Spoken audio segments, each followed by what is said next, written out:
해군은 미쳤습니다. 안창호 잠수함의 충격적인 SLBM 발사, 더 커진 안창호 배치2의 이온전지, 이지스함 같은 성능을 지닌 FFX 배치3, 기존의 이지스함을 능가하는 KDDX. 도대체 몇만 톤이 될지 가늠할 수 없는 항공모함. 몇십 년 동안 겨우 이루어낼 수 있는 일들을 2020년 대건조하거나 건조를 시작하고 있습니다. 왜 그럴까요? 단순히 해군이 하고 싶다고 할 수 있는 일이 아닙니다. 육군과 공군이 그만큼 예산을 밀어줘야 가능한 일이죠. 해군은 아직도 배가 고픕니다. FFX 배치3 6척은 2027년까지, FFX 배치4 6척도 2032년까지, KDDX 6척도 2036년까지 건조할 계획입니다. 갑자기 왜 이렇게 해군력을 급증시키고 있을까요? 지금의 해군력만 해도 북한은 바다에 나오기도 힘들 텐데, 짐작하시겠지만 일본과 중국의 해군력 증강이 심상치 않습니다. 그동안 한국은 일본 해상자위대의 전력 증강을 자연스럽다고 생각해왔습니다. 하지만 해상자위대는 창설 초기부터 계획적으로 증강해 오고 있었습니다. 1958년 자위대 창설 후 최초 군비 계획에 함정 톤수 45만 톤을 요구했습니다. 마침내 2020년 해상자위대 함정 톤수는 46만 2천 톤이 되었습니다. 2021년 한국의 함정 톤수가 11만 톤인데요. 이는 일본 해상자위대의 약 24%에 불과합니다. 앞으로 톤수는 만재를 기준으로 말씀드리겠습니다. 게다가 2020년 이후에 일본은 5천 톤이 넘는 호위함을 8척 건조 중이고 13,000톤의 이지스함을 2026년까지 2척 건조할 예정입니다. 한국은 5천 톤이 넘는 호위함이 없는데요. FFX 배치4가 5천 톤 이상일 것으로 예상됩니다. 5천 톤이 넘는 구축함을 겨우 9척 보유하고 있고 세종대왕급 배치2 3척, KDDX 6척이 건조되어도 18척입니다. 일본은 현재 5천 톤 넘는 구축함 36척을 보유하고 있습니다. 현재까지 알려진 바로는 2036년까지 일본 이지스함이 10척, 한국이 총 12척을 보유하게 됩니다. 이지스가 아닌 구축함 톤수에서 상대가 되지 않지만 이지스함의 성능을 생각한다면 충분히 감당할 수 있습니다. 이제 문제는 일본의 호위함입니다. 일본은 최신 호위함을 2032년까지 총 22척 건조할 계획입니다. 만재 배수량 5,500톤의 통합 마스트까지 장착해 실질적으로 이지스함의 성능을 지닌 전함입니다. 이에 따라 한국 호위함도 더욱 증강이 필요한데요. 현실적으로 5,000톤이 넘는 호위함에 추가적인 건조는 힘듭니다. 따라서 건조 중인 FFX 배치3와 FFX 배치4가 한국의 거북선이 되어 일당 100의 역할을 해야 하는데요. 그래서 알아봤습니다. 차세대 한국형 호위함의 위력을 중국 군사 전문 매체에서 FFX 배치3에 대해 동아시아 최강의 호위함이 출현하는가?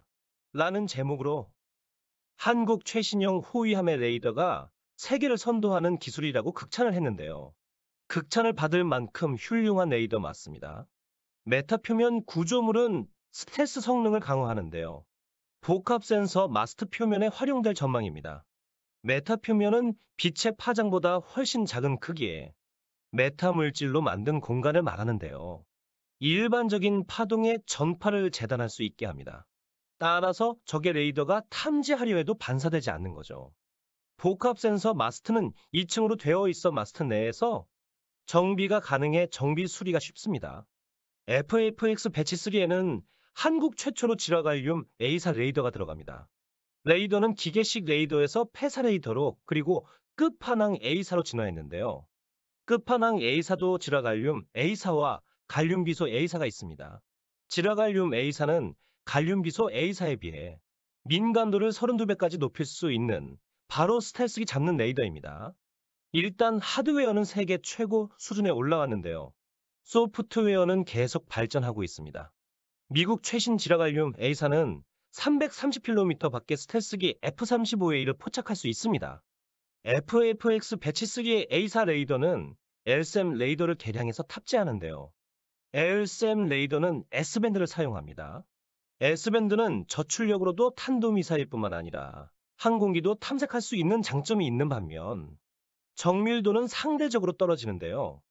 하나 측에서는 수천 개의 소자를 독립적으로 작동시키고 이를 통합 운용하는 기술을 통해 단점을 극복했다고 밝혔습니다. A사 레이더와 적외선 카메라 등을 이용한 다기능 레이더로 탐지, 추적, 전자전, 유도탄, 유도 등의 기능을 동시에 보유한 최첨단 레이더입니다. 기존 대구급의 레이더가 최대 250km의 탐지거리를 갖추고 있어 더욱 진보된 배치3의 탐지거리는 최소 300km 이상으로 예상됩니다. 복합 센서 마스트에는 사면 고정형 A사 레이더와 적외선 탐지 추적기가 탑재되는데요. 적외선 탐지 장치에는 안정화 장치가 탑재되어 함이 요동을 치더라도 안정된 파노라마 영상을 구현할 수 있으며 동시에 다수의 표적을 360도 파노라마 영상으로 볼 수 있습니다. 전파방해, 재밍 등의 상황에 주레이더 대신 감시를 할 수 있는데요. 정확한 재원을 밝히지는 않지만 외국 최신 적외선 탐지 추적기는 주변 환경이 좋을 때 적전투기를 최대 100km까지 탐지할 수 있습니다. 한국은 수십 킬로미터 거리에서 수백 개의 표적을 동시 추적할 수 있는 것으로 밝히고 있습니다. 전자광학 추적 장비도 탑재되는데요. 주간 카메라와 열영상 센서가 장착되어 주야간 영상을 볼 수 있고 레이저 거리 측정기가 장착되어 20km까지 거리 측정이 가능합니다. 적외선과 열영상 카메라는 모두 적외선을 사용하는데요. 열영상 카메라가 보다 긴 파장의 적외선을 사용합니다. 따라서 열영상 카메라가 적외선 카메라보다 훨씬 비쌉니다. FFX 배치3 무장은 배치2 무장과 크게 달라지지 않을 것으로 예상되는데요. 일부에서는 한국 해군 특성상 승조원이 조금 불편해지더라도 가능한 한국형 수직 발사 장치와 무장을 많이 넣을 것으로 보고 발사 장치를 16셀이 아니라 24셀로 예상하고 있습니다. 광개토대왕 함보다 길이는 6m 정도 짧지만 만재 배수량은 400톤 이상 증가했기 때문에 충분히 가능해 보입니다. 일본의 차기 호위함 모가미급은 16셀 탑재하는데 그보다는 더 넣어야 하지 않겠습니까? 모가미급은 대공방어에 특화되어 있는데요. 무려 3종류의 대공방어 미사일과 시위즈가 탑재됩니다. 한국 시위즈2와 해궁 미사일이 장착되는데요. 해궁의 사거리가 20km 내외로 짧은 것으로 알려져 있어 추가적으로 사거리가 긴 미사일 탑재가 필요해 보입니다. ADD 문서에 장거리 대공 유도탄이 들어간다는 내용이 있어 LSM 기반의 해상형이 탑재될 가능성도 있는데요. 복합 센서 마스터의 레이더도 SM을 기반으로 만든 만큼 가능성이 높아 보입니다. 2024년 체계 개발을 완료하는 것으로 알려진 LSM의 사거리는 150km 이상인 것으로 알려져 있습니다. 국방부가 말하는 재원보다 길겠지만요. 시위즈2는 2027년에 개발 완료되는데요.